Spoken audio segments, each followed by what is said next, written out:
Hello, everyone. Welcome to the second episode of the Bagging of the Tea podcast. I'm your host, Philo, and I've got Perkin, Mo, and Feather with me here. So, what's up, guys? How's your week been? It's been pretty good, man. How are you doing? Not bad. Lots of news and lots of gaming content to be discussed this week. Yeah, I didn't kill any birds this week. I wanted to, but I didn't.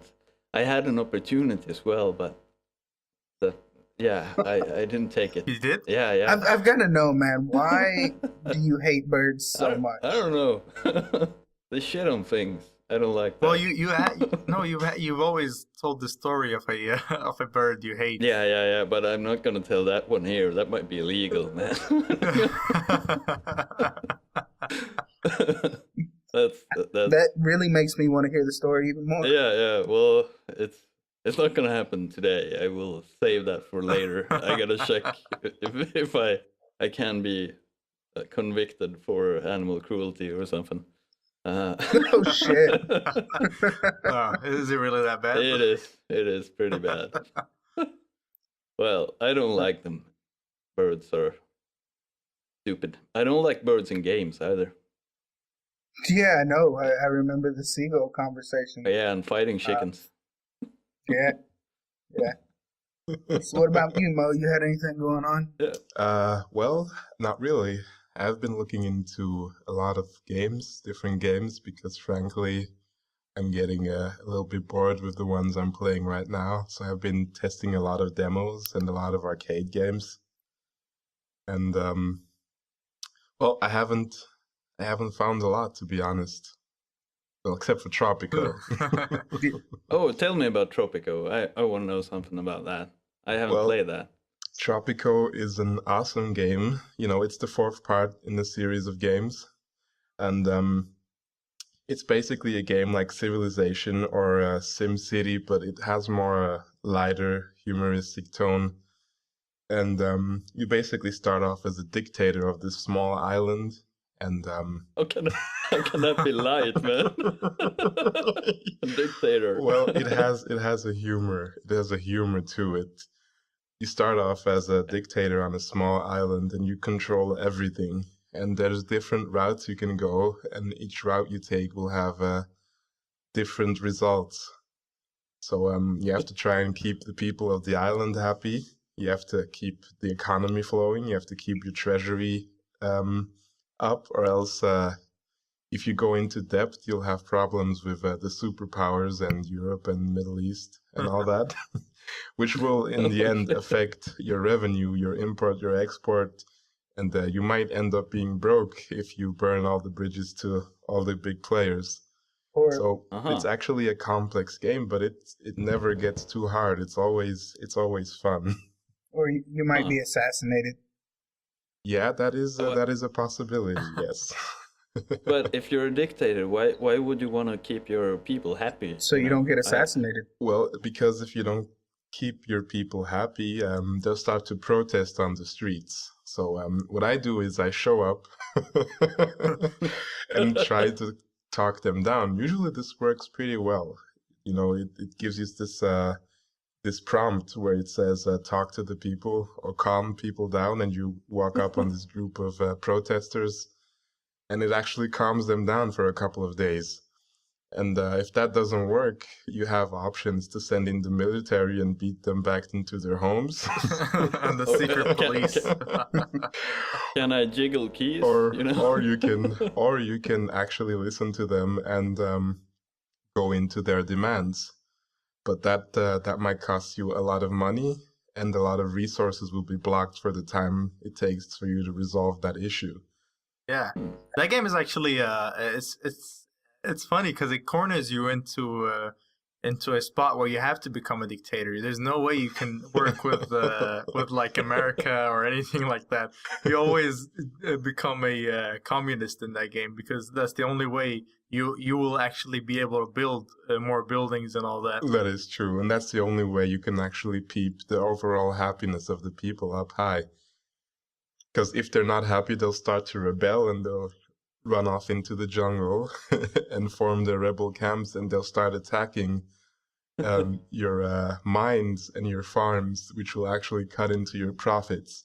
And if the rebel force grows strong enough, they will actually overtake the palace, and they will they will assassinate you, and the game is over, and you have to start all over again.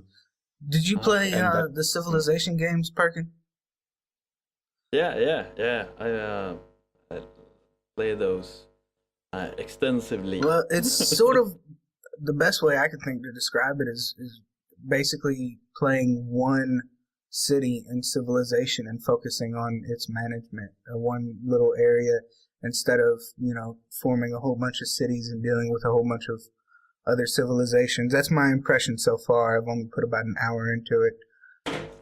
But it's a lot more detailed and centralized than it is a broader game like Civilization. I like it a lot so far. The background music is kind of fun too.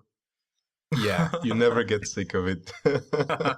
Well, which is actually surprising because I think there's about 10 songs in this game, but you don't get sick of them.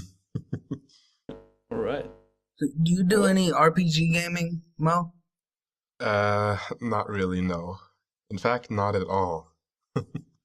Is it just Yeah, you something you're do. not into, or Well, I haven't come across a game that I actually would like to invest my time into. did you try the Fallout series? No, but I have Fallout 3. I have a disc laying around here somewhere. I just couldn't bring myself to play it. It's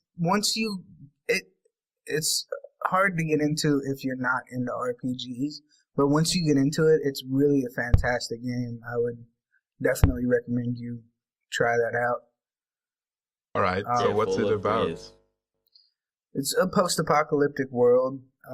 You start off in a vault that people moved into to protect themselves from the radiation. And about 200 years after this nuclear winter, you emerge from the vault and you do all kinds of missions. The main story, is very short. I did a bunch of side quests, and then I wanted to catch up a little bit on the main story, and I accidentally finished it because it was so short. But I was probably 50 hours in by that point, and I only put about 5 hours into the main story. There's a lot of content in that game, and you can do whatever you want. You can be evil. Like one of the first missions you come across, you can choose to detonate a nuclear bomb in the middle of one of the first towns you find, or you can save the town and disarm the bomb. It's kind of like Skyrim. I remember like when Far Cry 3 came out, some guy in Machinima, one of the reviewers, he called it like Skyrim with guns, and everyone made fun of him because basically Fallout is Skyrim with guns. It's the same wave, it's the same menus, same map. So it's the same format they use on Skyrim. Obviously different layouts and designs, but it feels similar. If you've played Skyrim, you'll feel comfortable playing Fallout. Yeah, if you analyze it objectively, they are identical games, but while you're playing, they feel different. Like you recognize the elements and stuff, but you don't feel like you're playing a copy of an Elder Scrolls game with guns. Yeah. No, they have the VAT system as well in there, and I use that all the time when I was playing that game. And also, you want to get the Broken Steel DLC because that and lengthen the goal Campaign mode? game. Yeah, it's like it didn't end very well, I thought. So it didn't end at all. But, yeah, so with the Broken Steel DLC, it actually has an ending.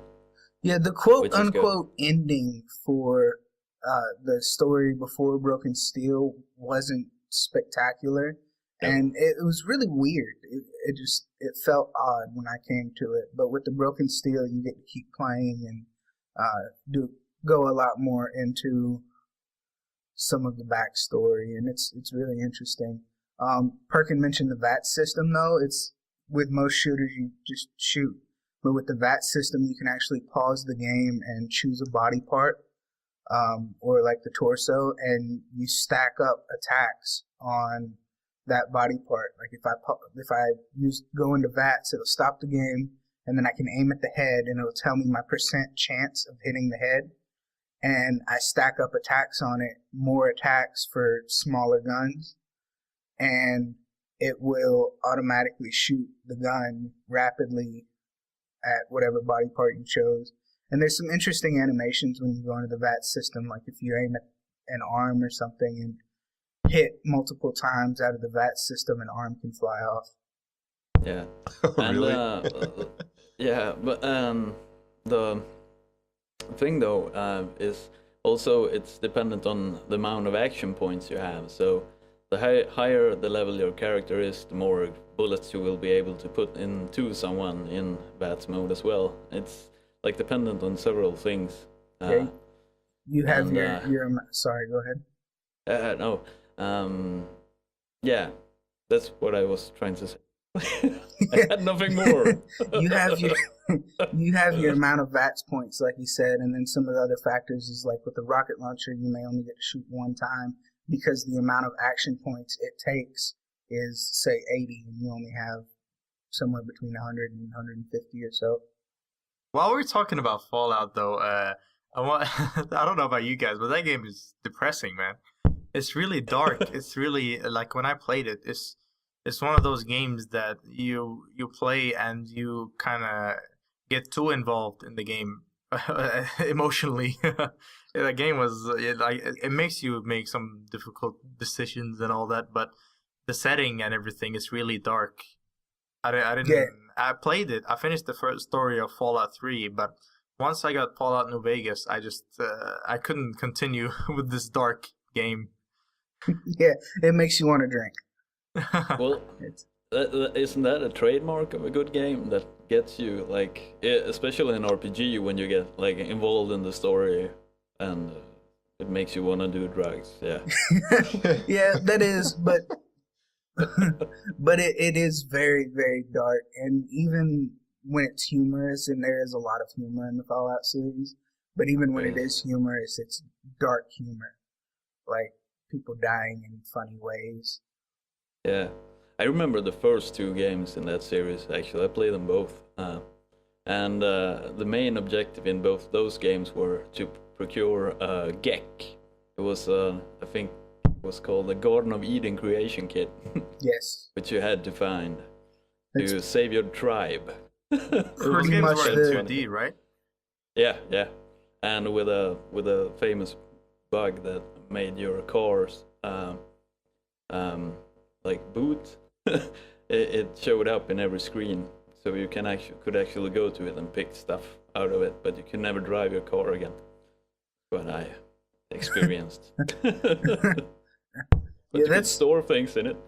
That's pretty much the same objective that you have in Fallout 3, I think, is you're looking for the GECK in order to do some stuff. And then New Vegas turns in a completely different direction, and it was story-wise completely different, and they added a lot of weapons and stuff, but it was complained about that it was essentially Fallout 3. I don't get that feeling. I can see the similarities, but I thought I was playing a whole different game, and I enjoyed that. So, I definitely recommend the Fallout series, Mo. Yeah, I do too. I do. All right, I might want to take a look at Fallout 3 then. And New Vegas, and all the DLC. Well, have any of you guys played Saints Row 3? No, I haven't. I've been looking at it. Well, basically, we all know that THQ went down. It's basically no longer in business. But the developers of Saints Row were bought by another company, and they are actually making Saints Row 4 now. They released a trailer for it a few days ago. Actually, have never played a single Saints Row game.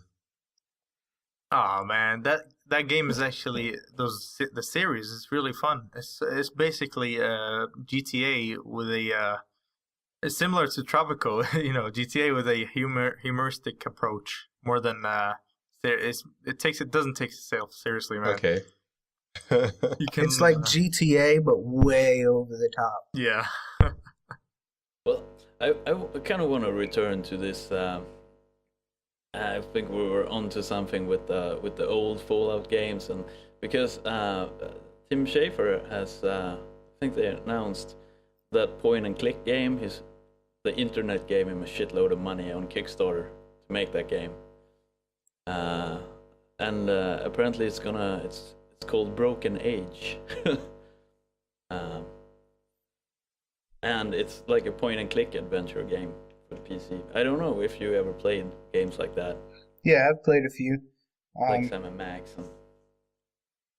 Yeah, he's working on going back to the old school computer gaming style. Yeah, I'm gonna get that game. Actually, I don't know have what no that idea is. what you're talking about. I haven't seen much about it, but it looks like it would be something to keep an eye on. You know what point and click games are, Mo? No, I have no idea. It's like there's stuff that you can interact with by clicking on it instead of walking up to it, and it's hard to explain if you've never played it. Instead of like walking around and picking stuff up with like the A button like you would do in Fallout, or you see something in the background you can pick up by clicking on it, and then you move it somewhere else and click on something else to make it interact with Oh, that. I see. If I that makes understand. sense. Yeah, now I understand. It's not as action oriented. Okay, well, still But- seems like a game that might be worth looking into. Yeah, if you regarding the Saints Row part, you should definitely try them. Those games are, just one of those games that you just have to play. You can't miss them. Especially Saints Row 3. That was just a ton of fun. I've been looking at it. I've just got so much that I'm playing right now, and I've gotten on a kick lately where I'm trying to get all the achievements in games, and that's taking up a lot of time because there's some pretty ridiculous achievements that don't really have much to do with ability and more have to do with how much time you put into the game. So you have to put like 200 hours into a game to get certain Oh, achievements. I and see. Yeah, well, I don't mind not getting Oh. those achievements. Yeah, I think I'm changing my mind pretty quick lately about wanting to do that. I was really excited when I decided I was going to do it, and I started working on I started with Battlefield, and I was trying to get all the achievements in that, and there's just some insane stuff that you have to do that takes a lot of time. Like you have to get a bunch of assignments completed to unlock a bunch of guns, and then you have to do stuff with those guns just for one achievement. It's pretty intense. Speaking And of so they're not. achievements, do you guys actually chase those achievements in games? To be honest, no. I have like tons of achievements that I actually could do, which are easy, but I just can't be bothered because I don't really care about having them. I've always done the easy ones, the ones, if it's something that I don't do naturally by playing the game, but it's something simple, I've always gone ahead and did it. But like I said, lately I've been trying to get some of the harder ones, and I'm rapidly approaching the fuck that point. Yeah. Well, that is basically the point of achievements. You actually have to chase them if you really want to Yeah. get the most out of it. Because most achievements the I thing have, I is- just got them by playing the game. Yeah, I think it's the same for me. Like I don't actually chase trophies for the PlayStation and achievements on the Xbox. I don't know. I mean, on the Xbox, it actually shows everyone that you've got that amount of points from getting achievements, but doesn't really interest me since it's just for show. Really, there's no actual gain from it. Yes. Although I will admit, I have seen a guy once that had 147,000 gamer score. He either plays games a lot or chases achievements. Yes, or That's yeah. Well, do you guys know if the achievements from the original Xbox factor into that too, or is it just the Xbox 360s? there weren't any. There weren't even achievements when the 360 first Oh, I launched. see. They added that in. I don't remember when exactly. I think it was like a year or maybe a year and a half after the Xbox 360 came out. They added the achievements, and I like them. I've got, let's see, 41,000 gamer points, and that's not as high as a lot of people, but it's a respectable number in my opinion. Well, it Is it really really? is, because I'm sitting on like 9,000 and I've had this account for about 5 years. Yeah. Well, Well, like I said, I've always gone for some of the easier ones. It's not uncommon for me to have 60 or 70% of a game completed and just have that last 30% or something that I leave alone. I remember one achievement that I hated was I think it was Halo Reach. You had to jump off a cliff and knife someone to save yourself from the fall. Halo has got Hated some that. of the most ridiculous achievements. Yeah. Starting with Halo 3, they've got some insane multiplayer achievements. And even the Call of Duty games with the challenges, some of those challenges are pretty hard. Like in the air, get a double kill Huh. while you're in the air with bullets, not with an explosive. You have to use bullets. Oh, okay. Huh. Well, I'm not gonna do anything like that. It takes too much effort. Yes, and I'm not gonna say I'm a lazy gamer, mostly a drunk gamer. Still, it's I don't know. It seems to me that it might take up too much time, and I play games because I think it's fun. But I guess there are different reasons for doing this. Yeah. I'm sort of a completionist, so I like to get as much done as I can in certain games. But like I say, I'm sort of a completionist because I'll try really hard to get a lot of stuff, and then I usually reach a point where I just don't even want to fool with it anymore. So you might collect a bunch of stuff in your house.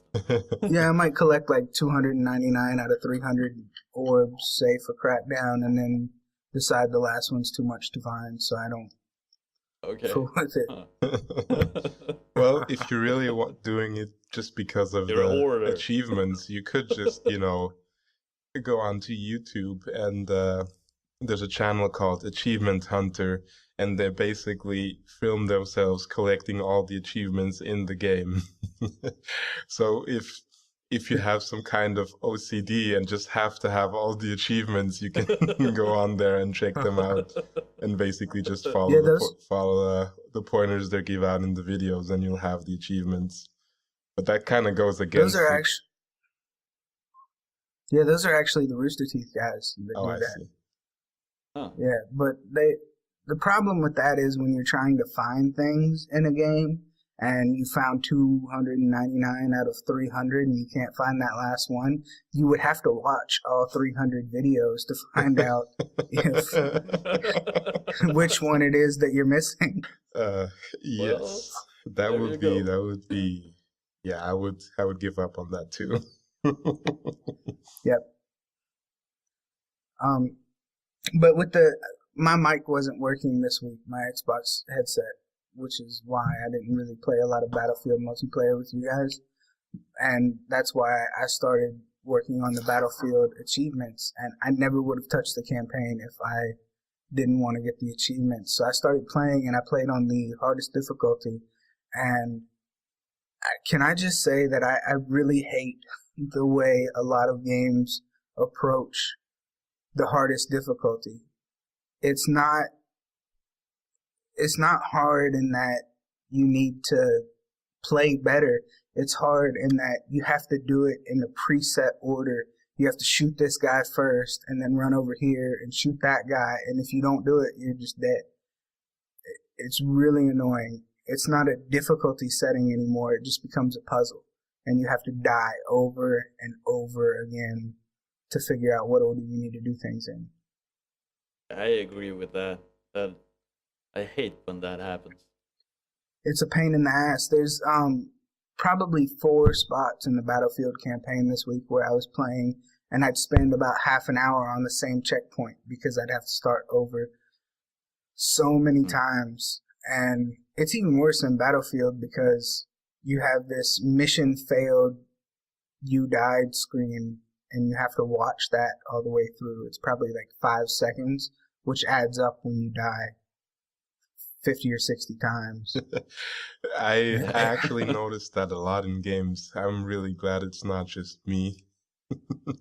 There's a lot of games out there that, like you said, you actually have to find out where to stop, and where to shoot and where to go to cover, and you actually have to do it in that exact same order every single time, or else, there's no point. You'll just die all over again, or you'll get the fail all over again. That's not a difficulty, though. It's like, I don't think that should be called hard mode. That should be called fucking stupid mode. There's a point in mode. There's a point in Battlefield 3 where you walk up to a door, a closed door, and it tells you to breach the door. Well, you get up to it, and if you've never played it again, you die because a guy shoots a shotgun through the door every time you walk up to it. So it tells you to breach this, and you walk up, but you have to do it slowly, and you don't know to do that unless you've already died there. That's really annoying. It is. It's even more annoying in Borderlands, man. I played the True Vault Hunter mode, and I haven't actually played that mode before, where like all the enemies scale to your level, and I stopped playing. I couldn't do it. It's just too hard. I couldn't actually get any of the kills because all of the enemies were my level, and all of my weapons were basically useless. Well, that's the point of Borderlands. You shouldn't be playing that game alone. It does really get a lot easier, also a lot harder depending on what you're trying to do, but that's a game you need to play with at least one other person. Well, I started late. I started playing it late. I actually pre-ordered the game when it first came out, and I had it when it came out, but I didn't actually get into that game. It was just, I didn't like the series at that point, but then I went back and played Borderlands 1, and I fell in love. It's like one of the best series ever. Yeah. Well, Borderlands 1, if you compare it to Borderlands 2 now, it seems like an arcade game, like someone said once. Yeah. But it is a fantastic game. And I actually played Borderlands 1 about a month before Borderlands 2 came out, so I actually didn't get to immerse myself into the Borderlands world like other people did. But I still love that game. And I still play it from time to time and slowly level up my character there. Speaking of Borderlands, last week we talked about how frustrated you were about the level cap not increasing. Mo. Yes. And at PAX they announced that they're increasing the level cap by 11. Yes, this is a message that actually filled me with joy. Which means I can actually start playing the game again, because I think I saved every single side quest or side mission. Saved it up for when the level cap would be raised, so I could actually get some points out of it. And well, I'm going to step on your joy a little bit. Unless you have the season pass, you have to pay $5 for the level cap increase. Well, I have the season pass, so I'm not really too worried. I'm pretty sure anyone interested in the level cap probably has the season pass anyway. Yeah, but there is a problem with that though, because you might get a divided player base. How do we know how they actually solved the problem with, like, me being level 61 and Mo being level 50? You just have to. Well, I think part of it would. Well, I don't know how that would work. Well, do you know the the compatibility packs that came out? You know, once the DLCs came out, I'm guessing they just won't release those, and you won't be able to play with anyone that has the level cap DLC or something like that. Well, then you get a divided player base, and that's not good. I'm guessing. I don't know. But would Gearbox do that? Would they divide the player base? I highly doubt. I mean, other games do it, but Borderlands is all about co-op. Yeah. It seems to me that they will find some sort of fix. Or maybe they'll bring out a compatibility pack exactly for that, that you don't gain any XP, no matter which game you join, or at least less. Well, there's a new character as well with it, and a new game mode, and a new weapon rarity. So there's a lot of goodness coming out from Borderlands. And on top of all that, they reassured all the fans that this is not the fourth DLC for Season Pass holders. There will still be another campaign DLC to be released in June, which is kind of, I really like the way Gearbox treat their fans. We talked a lot of crap about them last week, but you look at the way they just brought in a new character that's free for Season Pass holders, and a new weapon rarity, and the new game mode, which is the ultimate True Vault Hunter mode.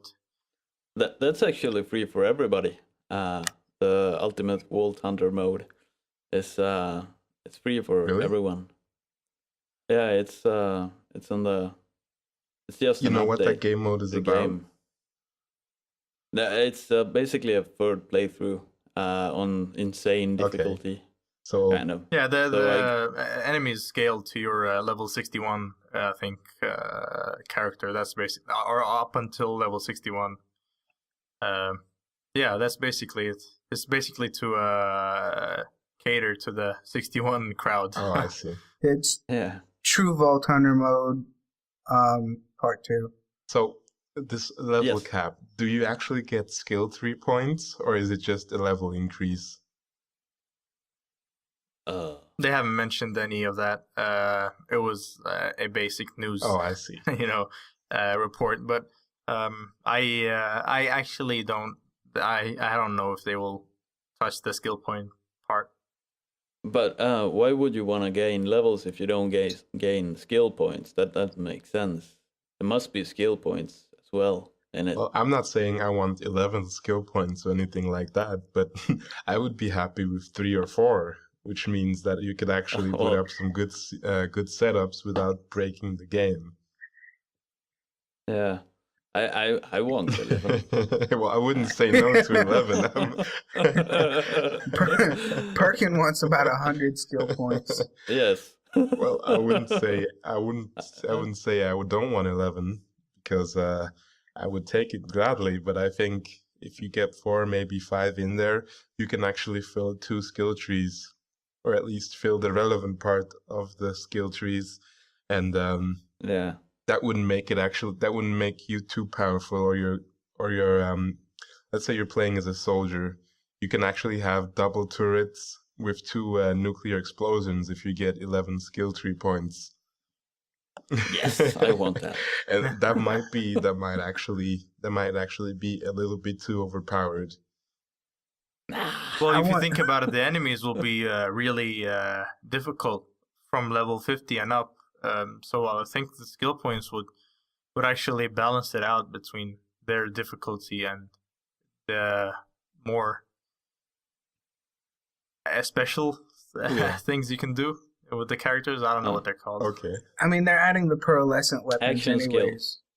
The pearlescent weapons are going to make it are going to make you a lot more overpowered than a handful of skill points would. Well, I can't wait for that Yeah. new weapons rarity class. I really hope it is actually the pearlescent class, because there were a lot of awesome guns in Borderlands 1 that I actually didn't get to use that much. And Well, yeah, it is the You didn't level pearlescent. up. They actually mentioned that it is the pearlescent rarity, weapon rarity coming out. But it makes me wonder: is there going to be any new guns with that, or any new kind of modifications to the Oh. guns, or is it just going to be a step oh, there are above? going to be a lot of new guns, obviously, with the new gun class. Yeah. Well, at least that's what makes sense, anyway. And I hope you get those crazy Chimera guns, like in Borderlands 1. Yeah. And, those SMGs, Hellfires, and Double Anarchies and stuff like that. Oh, that would be beautiful if you could actually use those in Borderlands 2.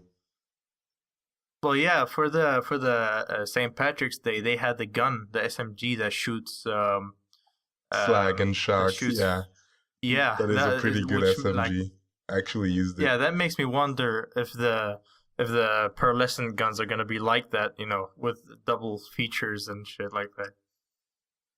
Hmm. I couldn't imagine a Slag conference call. That would be pretty insane. I thought there was a Slag conference call, or am I mistaken? I think I don't know. I don't think the conference call has elemental. Oh, there is. Yeah, There is I have a corrosive one. shock, fire, Really? and Yeah. what is it? Corrosive, shock, fire, and I think the fourth one would be Slag. So I'm guessing there is a Slag conference call. Or explosive. No, I don't think there is explosive conference call though. I'm not sure. I've only got the basic conference calls. I feel cheated. Yes. So, guys, we talk about PAX and all that with the news coming out from PAX. But do any of you actually go to any of these conferences or anything like that? I tried to get tickets to PAX East, but they were sold out very quickly. And that would have been my first one. I'm looking into getting tickets for E3 now because I want to be there for Microsoft's panel. But I don't know if I'm going to go yet. That one's a little pricey. We have Gamescom here in the UK, and I don't normally go to it, but I'm actually thinking of going this year. They have some pretty cool booths over there. I don't know if any of you guys are interested in that stuff, though. Yeah, I definitely think it would be a fun experience. I went to, it's not a gaming convention, but I went to Dragon Con in Atlanta a couple of years ago, and it's a lot of science fiction books and TV shows, and like they had R2-D2 and Chewbacca walking around, and then they had, they have people dressed up. It's sort of like it's basically like Comic-Con, but in Atlanta. Oh. And that I went, and it was a lot of fun. I walked around and saw some interesting people. There's some really detailed costumes and some interesting panels. They had the Titan panel, Yeah. with the MST3K guys, Mystery Science Theater guys. I don't know if y'all ever watched that. Actually haven't. I don't know what that is. No, What me neither. It was a series where they would play really, really old, shitty movies. And then there were two robots and a man on the space station that were forced to watch them by this evil scientist. And so you were looking at the silhouette of the back of their heads in like a theater and watching this movie, and they would make fun of the movie the whole time. What? Yeah. What is that? It's pretty funny Oh, stuff. I'm gonna have to correct myself, though. I said Gamescom. We don't have Gamescom here. Gamescom is in Germany. Yeah. I meant Eurogamer. That's the one. Eurogamer is actually pretty interesting. They had some pretty big names. Like last year, they had Call of Duty was about to come out when Eurogamer was when the whole thing was happening. So people actually got to try Call of Duty Black Ops 2 way before it came out. Like that makes you wanna go and check them out. Not because I want to play Call of Duty. I hate Call of Duty, but I I wanna see what games they have. If you can try them, that would be pretty cool. Well, I don't travel as much, and I don't believe we have anything equivalent over here, Scandinavia. So, yeah, I have horrible experiences from traveling. So, I went to one of these those big music convents, like in Frankfurt. They have this huge place where they show in music instruments of all kinds of stuff and shit and things, and somehow I ended up in red light district, but that is a different story. I won't tell that. I like but I found a really rare guitar in the red light district though, but so apparently I can find guitars anywhere. My point. I like Well, how you have these stories, Perkin, that you just, Yeah. you won't tell us. You just kind of mention that there's a story Yeah. there, the seagull bird thing, and then Yeah. the red Yeah. light district. We'll have to make him Well- talk sooner or later.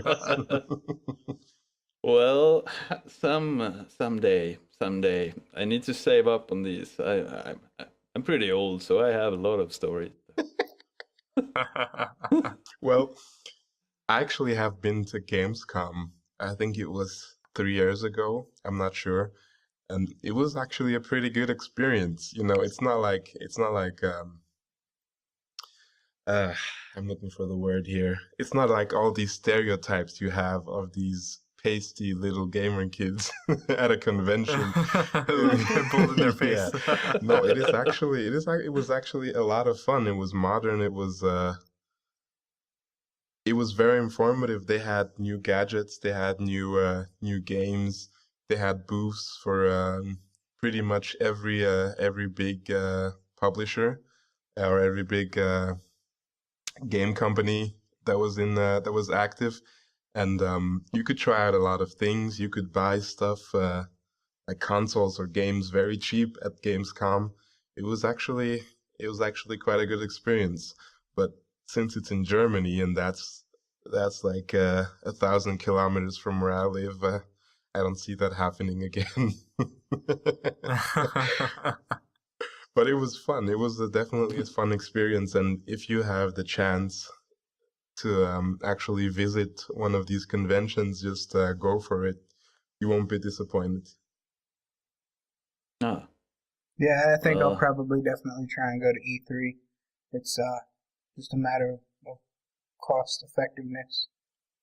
Yeah, I mean, for me, it's about a train ride away from Eurogamer. So I've seriously considered going this year. I'm pretty sure it's gonna be a lot of fun going there. you should. Yeah, I'm considering it. Yeah. The tickets are Yeah. kind of pricey though. They're in the hundreds and above. And What? if you think about it,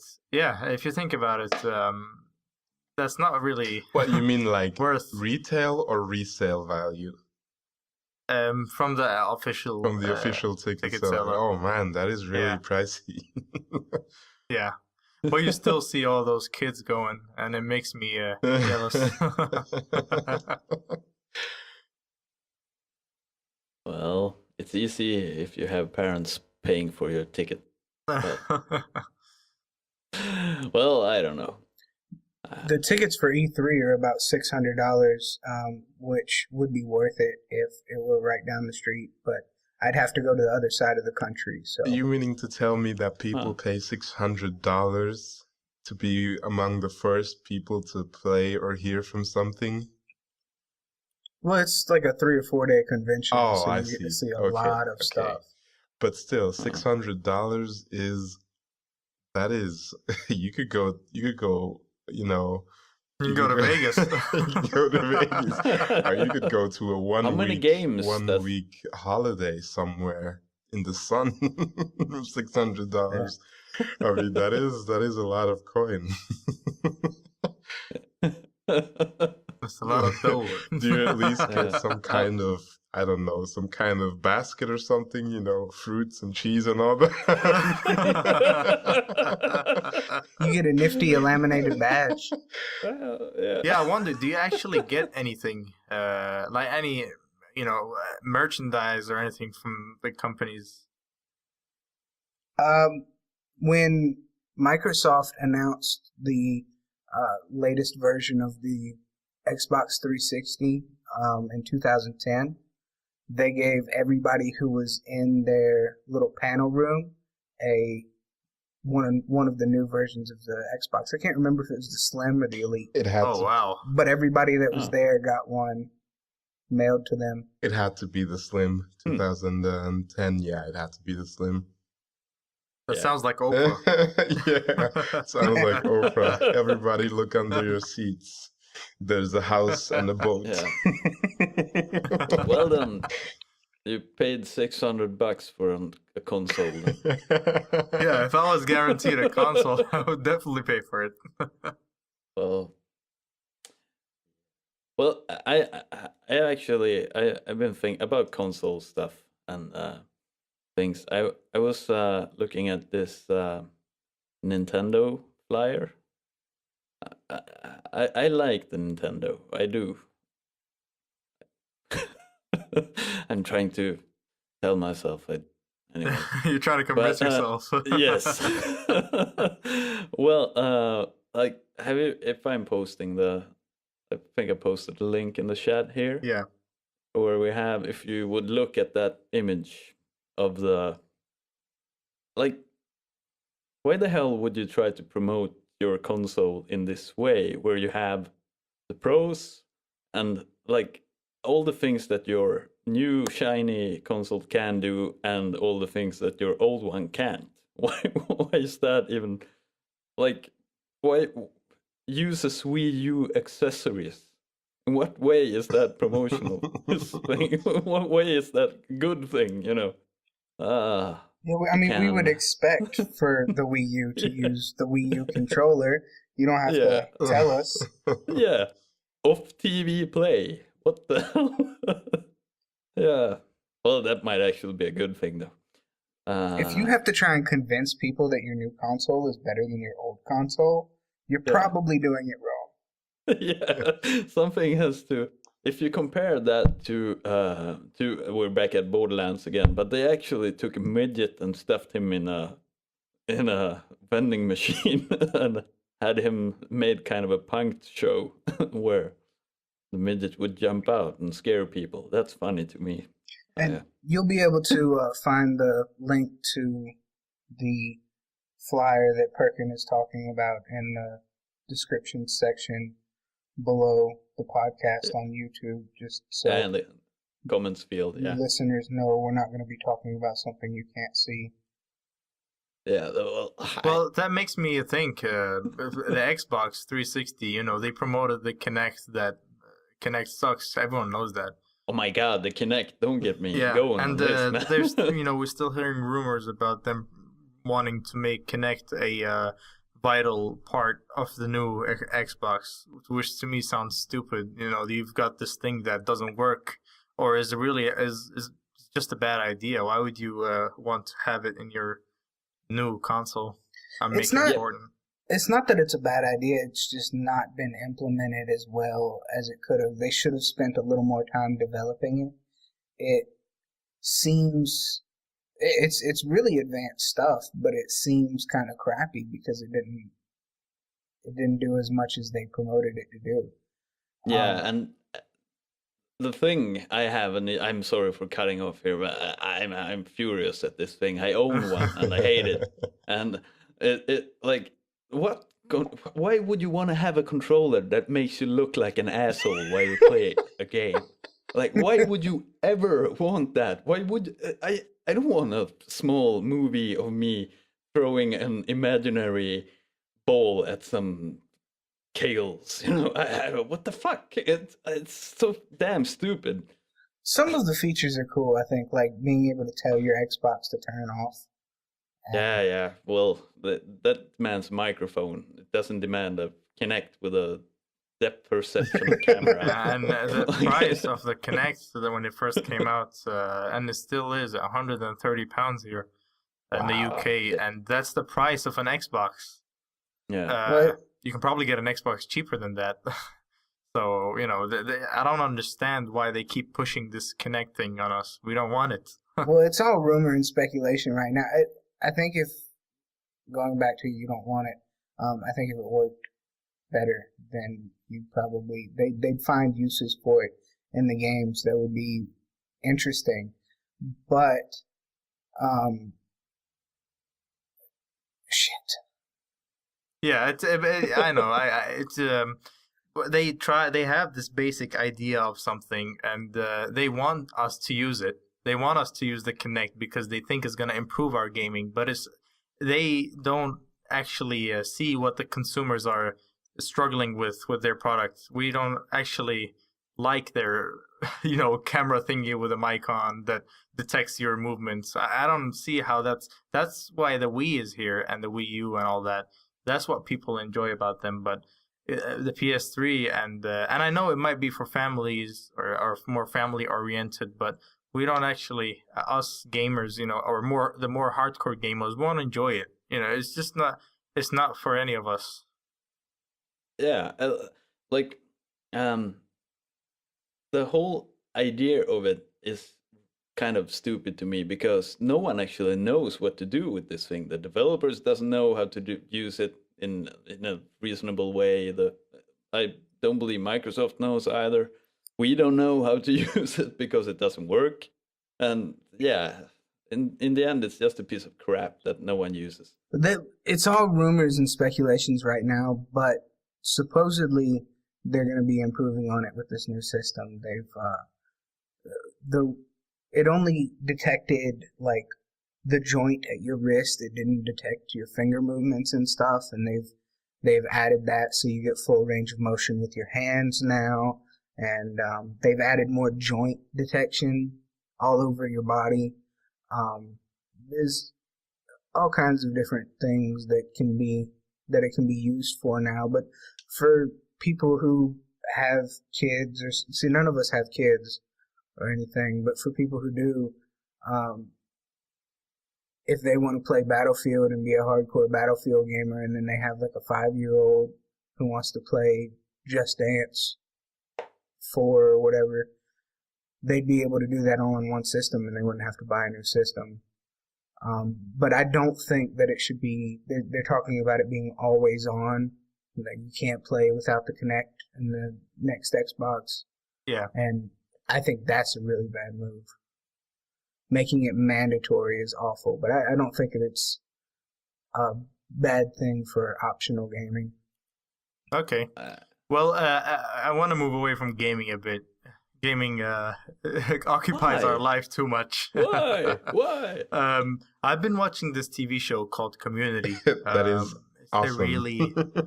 It's a really, really funny TV show. I can't recommend it enough, But here's the downfall of the TV show, and it just happened a few weeks ago. They ended season 3, I think, and when starting season 4, they have an issue where basically the writer is gone, the director and writer. He was basically he left the show, and even to make it even worse, one of the funniest characters in the show, Chevy Chase, I think his name is. He filmed about 3/4 of the 4th season and then quit because I believe he has internal issues. But that really showed me that a TV show can go downhill just like that, so easily. I've watched the season 4, about 4 episodes of the new season 4, and it's just sad to see a TV show go downhill like that. The comedy's gone, the humor is gone in the show, and the actors are still all there, but the humor is gone because the writer, the creator of the show, he's basically no longer part of it. Actually haven't watched season 4. I'm basically saving it up so I can watch it all in one sitting. Well, that's what you do with all TV shows. Yeah, I know. I'm like The Walking weird Dead. like that. That is actually pretty weird. Well, I can't watch a show that I know is going to be good and then, have to wait on a weekly basis to see the next episode. Yeah, it feels like a Yeah. cliffhanger when you're constantly having to watch TV shows. That's why I prefer to watch them on Netflix or buy the actual Blu-ray for it. Like Game of Thrones, I went and bought the Like how Blu-ray. you said gaming. Game of Yeah, see, Thrones. that's Funny to me. Yeah, Game of Thrones. I actually went ahead and bought the Blu-ray for it, since you can actually miss that opportunity of not having Game of Thrones to watch whenever you want. But I prefer to watch my TV shows in one go, or as I'd like to call it, the marathon. The marathon. Like watching one really long movie. Yes. Yeah, but with TV shows, it's a lot more entertaining. Yeah. You guys like The Walking Dead? I do. It is fantastic. do. Yeah. But just for I the do. listener's sake, we should not spoil it for them. We can talk about it in general. No, I was Yes. just gonna say that they filmed that in my town. Oh, really? Yeah, Huh? I've met some of the cast, and the bar that it's a really small town, and the bar that I go to is the one where all the cast goes on the weekends and stuff when they're filming, and they shut down a lot of the roads around here for them to film and bring in cars and stuff. I was out riding my father and I ride motorcycles together, and we were out riding one time, and we ended up in the middle of the summer. It was really hot. Engines on the motorcycles throwing heat off, and we had to sit for like an hour one time because they'd shut down the road to film a little section of road. But it was kind of cool. We got to watch them do their filming thing, and the people in there are really nice. They go to this bar and they hang out and stuff and talk to the fans who are in there. And So, did you get to see Shane? no, I didn't. Because I would have punched him in the face if I saw him. No, the guy that plays Shane and the guy that plays Rick Grimes don't go to the bar with the rest of the cast. Well, They don't yeah, drink. no. I was actually surprised to know that Rick is actually British. He pulls off a pretty good American accent. Do you guys remember earlier on in the series when they first met Herschel and when Shane was a dick? And they He's had to always go a dick. Yeah. when they had to go get him get Herschel from that bar. Yeah, I remember. That's actually an antique auction house, and my family buys and sells antiques, and we use that auction house a lot, but it looks completely different from a bar. It's amazing what they did to the inside of that building. Really? Huh. The pharmacy that they went to in that same season, that pharmacy is a toy store for little kids, like really young kids. Yeah. And it's interesting how much they change the buildings and stuff that they shoot in, and how good it looks after they do all the work on it. I'm actually pretty impressed by all the special effects and the makeup they do on the zombies. It looks really, it looks real. The zombies when they die, when they get shot or stabbed or whatever they kill them with, all the effects. You'd think there wasn't an actual actor behind that, and I doubt sometimes that the actual zombie getting killed is an actor, because it's just the things they do with the zombies and the makeup and all that is just amazing. That show is another show like we did last week with Game of Thrones, The Walking Dead. You have to watch it. It's one of those. I'm trying to convince one of my friends to watch it, and he doesn't like zombies. He just doesn't. He's not into all of that, because obviously people think it's zombies aren't real and all that. But as a TV show, I would definitely recommend it. It has every every good aspect of TV shows you'd want. Do you guys remember in the very first episode of The Walking Dead, there was when he was riding the bicycle coming out of the hospital, he came across like half of a zombie. It was a chick. She's missing her whole bottom half. They call her Bicycle Girl. That was actually an actress. that it's amazing how they pulled that off. Like you were saying, the special effects are incredible. It was an entire actress, and they just kind of cut off her bottom half and had her dragging. It looked like she was dragging her spine and bits of meat It is true. instead of legs. I wonder if that's actual, them showing the actual effects, like cutting off and hiding it, or is it done in the editing? I guess it might be CGI.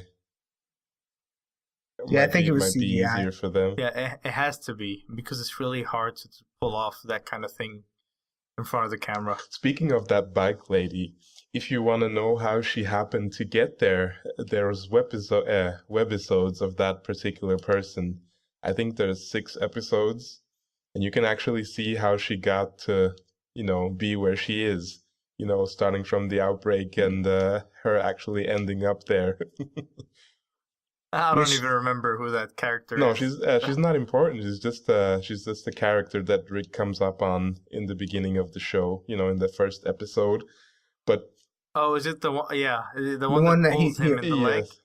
Yeah, Tries to, exactly. Yeah, okay, I remember. He apologizes to her, and then that's the first zombie that he kills. He says, "I'm so sorry that this happened to you," and then shoots her. yes, and if you wanna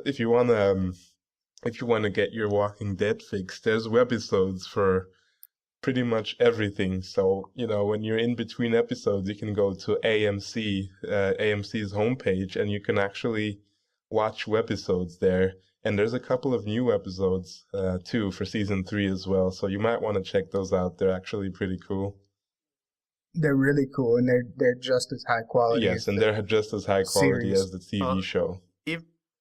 Even better than that, The Walking Dead is on Netflix. It is. So that makes it much easier for everyone to watch. You haven't watched The Walking Dead, you just start now. It's just amazing. The season is still going on right now, the new season, but it's just one of the shows you gotta watch. Yeah. Speaking of TV shows and entertainment, have you guys heard of the movie Identity Theft? The comedy one? Yeah. Yeah, with the guy from Arrested Development. I can't remember his name. Yeah, I wouldn't call it a comedy. I tried to go. This is just a warning. I tried to watch it last night, actually, and me and my father and my brother ended up walking out of the theater. Wow, is it that About bad? halfway through. Yeah, just wasn't funny at all. There was one funny scene in the movie in the first 10 minutes, and the rest of it was, it just wasn't that funny. And I usually like the cast that they had. I'm a fan of most of those actors and actresses. I just couldn't watch that movie. Well, I was actually, I saw the movie, the trailer of it. It looked really good, but then I went on my trusty IMDb, and they told me that it's 5.2 overall. I think 5.7. 5.7. Yeah. Yeah. And normally, whenever a movie gets that rating, it's not worth watching unless it's above 6.5, I'd say, or if someone else recommends it to me, then I'll watch it. But I don't watch any movies that are under that kind of score, because the humor is either bad or is just a bad story. But I'll give you one better though. I watched The Machine Gun Preacher, which is a movie that's about 2 years old now. But I'm not a movie fan at all. I completely stopped watching movies. But I watched The Machine Gun Preacher, and I actually liked it. It wasn't that bad. I don't know if you guys have seen it. I have seen it. I didn't like it.